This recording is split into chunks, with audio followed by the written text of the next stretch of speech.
So having looked at the federal system of government, we are going to take a look at the confederation. We're going to define it, see its features, look at its merits and demerits. Now, the idea of understanding the confederation is simple. Now we know what a federation is. Where power is shared in a country between the central government and the regions or the states. Now, when you bring 3 or 4 federations together to form a union, for either political reasons, economic reasons, it is called a confederation. I hope this definition is clear. When you bring 3 or more federal states together to form an entity, either for political reasons, economic reasons, we call them a confederation. So it's a system of government in which autonomous or sovereign republics come together to form a union in almost the major functions of, in that union, almost the major functions of government are reserved exclusively for the component states, and the center remains weak. So when they form this union, the major functions of government are left with the confederating units. That means the sovereign states that came together to form a federation, right? So the central government is basically weak. Now, most often, this coming together is done for either economic reasons, military reasons, and the likes, right? Even though it's no longer popular now, but it was the thing way back in the past. So some of them we can see in Africa, we had Senegambia. I don't think it exists now. So the component states still retain their army, they retain the police, they retain whatever makes them a sovereign state. But they can form a central government so that they can present a united front amongst to other nations they want to interact with. So what are the features of a confederation, confederating states? One, the union of these, it's a union of sovereign states. So whoever is forming a confederation must be a sovereign state. So for example, Nigeria, Ghana, Benin Republic coming together to form a union, right? So the major functions or the major governmental powers are still reserved for these sovereign states. That's why the central is weak. So they have their police, they have their respective police, respective army, respective, the sovereignty is maintained at the federating units, but they have a loose union, right? So the center is weak. The constitution makes the component states very powerful. So the constitution allows the sovereign states that came together to form a union to maintain their power, right? So they may have grounds where they have to come together and form a united front, but on their own, they are independent, strong states. Now, citizens have to obey only the government that is their own state government. You get the point now? So it's clear. The component states have their own army and police, so they can police the affairs of their states, right? Take note of that. The confederation has a flexible constitution, easy to amend. It suits the federating units more than the central government. So they have the right to secede, that means to pull out of that confederation at any time, and the states retain their sovereignty and identity.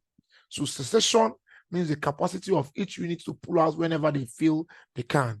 Now, what are the demerits of this system? So let's look at the advantages first. It merges weak and small states together to form a formidable union against external attack. You know, in the Second World War, Poland, England, and France had this kind of union. I don't know whether it's a confederacy, right? So when Germany attacked Poland, England declared war on Germany, France declared war on Germany, right? So something of that nature. It allows the Confederacy to retain their sovereignty and identity without losing it to the central government. So they can still maintain their identity, even though they can come together to promote a strong center. It grants the component state the right to pull out at any time. So it prevents state A from lording over state B. Very important, take note. So there is no fear of one group dominating the other, because each of them can pull out when they feel they are threatened. So it caters to local differences, this confederation system, right? Since the states have the power to rule themselves, so local differences is protected or is advocated. It encourages healthy competition among the states, so they can compete with each other, right? So one of the gains as well. So it guarantees wilder consultation amongst these systems, so they can come up with better policies, better ideas, because they have different entities to consult when they want to make decisions. What are the demerits? It is not popular because the central government is very weak. I've said that before. So the major functions of the power of government are reserved exclusively for the component regions. So the central government is basically useless in quotes, right? It can't make more decision. It needs the confederating states to come together. Without them, the central government can't do anything. It is heavily criticized because the component states are granted the right to secede at any time. So people say, what is the need of forming this kind of government when you can pull out when you feel or when you like? So most nations of the world repudiate or shun it because it is naturally unstable. Why shouldn't it be unstable? You can leave at any time you want to go.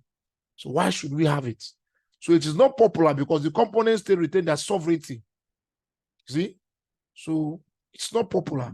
It looks useless. It looks like a useless exercise because the constitution makes the component states more powerful than the central government. So you see, many people don't like the system of government. It's not accepted worldwide. You can't, I don't know how many confederated states we have today in the world. Right? Because you look at number 7. The citizens have only to obey one government, which is theirs, which is their confederated. That means the citizens can obey their own government, not the central government. That's the point here. So Nigerians can only obey the Nigerian government, not the government that caters for Nigeria, Benin Republic, and Ghana, the central government. Right? So many people don't like it because there is no need coming into this union when the central is weak. So this is our end. This is the end of the topic. If you have any question, put it in the comment section. We define confederation, we saw its features, we discussed its merits and demerits. Very important, right? I don't know whether there's any country practicing confederation now or countries practicing it. You can Google and find out. That's our assignment. If there is any, put it in the comment section. Let me see. Let's see whether we can still have something of this nature happening now in the 21st century. I bet there may not be any, right? But let's see.